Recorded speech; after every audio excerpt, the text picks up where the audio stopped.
Tonight, redesigning the final design on my truck cab.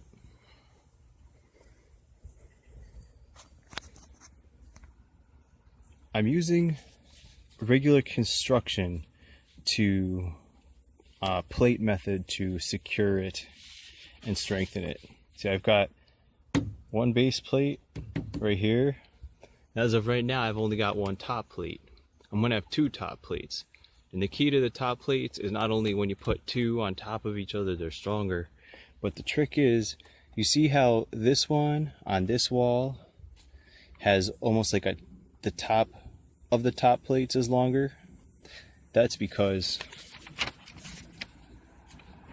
it's going to slide into the 90-degree portion of the wall where the top plate is shorter. You see? That's how they make these strong corners. The two top plates overlap method.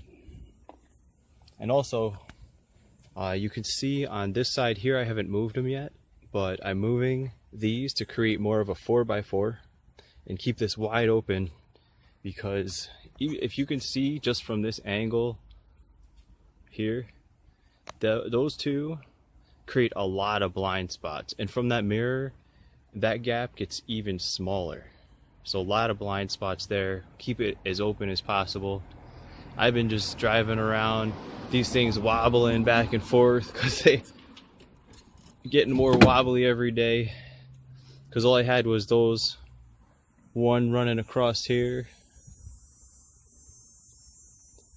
one running across the back. Top plate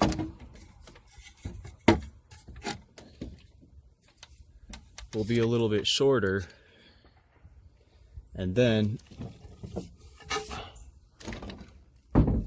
this will come across like that. You get the idea. And also, see how now I have like these little holes here? I'll be using just regular toothpicks and wood glue to fill them in. You know, you fill them in, break them off. And then I'll be using my Marine Guard 8000 to coat this all really good. And I also got a little trick I'm going to use for making windows with that too. Stay tuned.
You're gonna be in my video this morning, whether you like it or not.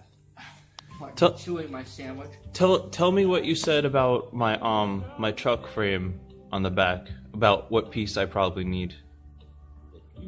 The piece that goes around across the back. More substantial, putting a piece up across the top of the back. I thought about it and I totally agree. There's no way I'm gonna be able to get a door on the back of it or enclose it if I don't. Anyways. That's true. Never thought about that. So thank you. Okay. Skippy skippy. Alright, here's what we're talking about. This gap here to here. I was gonna keep it open just so that it would be like way more free access of stuff, but really structurally it needs a piece coming through. So I'm gonna have to cut here and here and make two more pieces identical to these.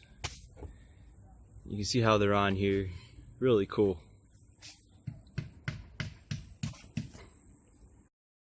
Alright, that's off. I want to show you how it goes in. You see, it's almost like a diamond pattern over the square pattern, so I didn't hit those original screws. Really awesome. Very strong. Okay, you can see the top plates are undone now. Like I said, I gotta chop the end down to accommodate another key plate and top plate. But they're attached basically about every foot, 2.5-inch screws. See that here? And this is the way the top plate and key plate are also attached. Screws about every foot or so.